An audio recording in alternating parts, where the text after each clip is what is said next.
Hello, this is the Lord's Legion and welcome to a mini countdown, and in this video I'm going to be going over the 5 playable characters that I would want to see from Rocksteady's Suicide Squad game. Now, with the amount of various rosters and characters throughout the years of the Suicide Squad history, there are no doubt plenty of characters to choose from for this list. And the main factors on my choices for this list mainly consist of what each member can bring to the table that is unique, as well as just how they could fit to the overall plot, since the title suggests that the Suicide Squad are going after the Justice League in this game. So in that sense, we do have to have several powerful characters on this list. And just so we're clear, first and foremost, this list is in no particular order, and furthermore, I'm not going to be including either Deadshot or Harley Quinn on here because they're just practically all but confirmed at this point. But without further ado, let's begin with the countdown. Now, first up on my wish list, we do have Deathstroke, and I do feel like this is a no-brainer, given that he was set up into being a member of the Suicide Squad during Arkham Origins, if we are to go through the consensus in that this is going to be set in the Arkhamverse. And while some may argue that Deathstroke might be a little too close to Deadshot in terms of gameplay and functionality, it's really not that difficult to separate the two if you really put your mind into it, because the groundwork for Slade's gameplay is pretty much right in front of them in the form of Arkham Origins, in that he primarily uses his lance as well as being more combat based. So really all you have to do to differentiate him from Deadshot is by having him be more combat based and maybe let him play with his swords, or maybe even let him shoot energy out of his lance like from the comics. So the second character I would like to see in this game is Black Manta. I feel like Black Manta could make for a really interesting character through a number of ways. For starters, if the Suicide Squad are in need of a character who can combat the Atlanteans, then Black Manta is pretty much their go-to.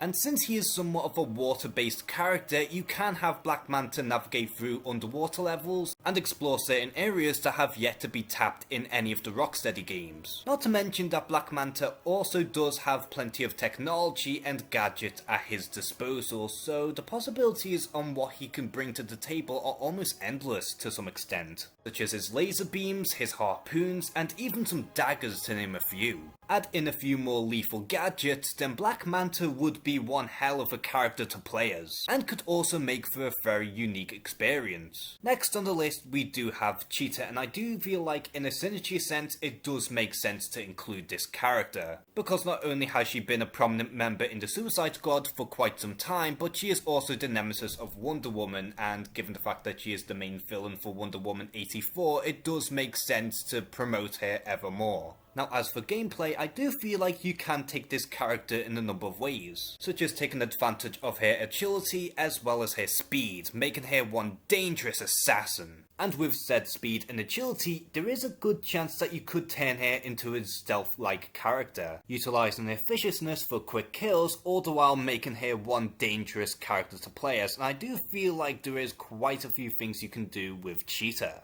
Up next, we do have Killer Frost, and once again, I do feel like because of her ability to manipulate ice, there are quite a number of things you can do with the character, to the point where you can make Killer Frost as either an offensive character or a defensive character.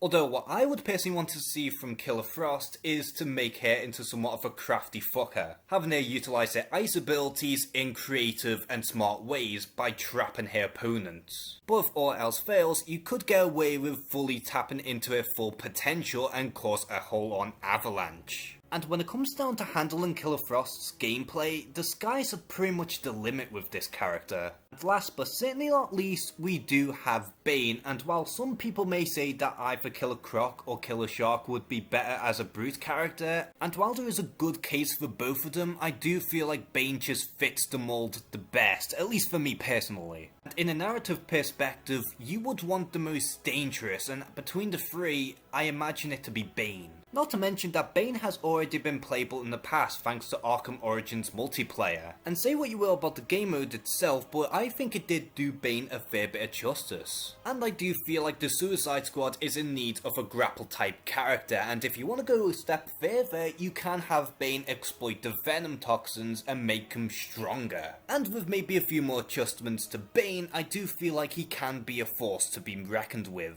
So what do you personally think of my wish list for Rocksteady's Suicide Squad game? Do you think that this is a very solid lineup, or do you have a much better roster in mind? Comment below and share some thoughts. And as always, thank you guys for watching this video. Please like and subscribe. Take care and have a good one.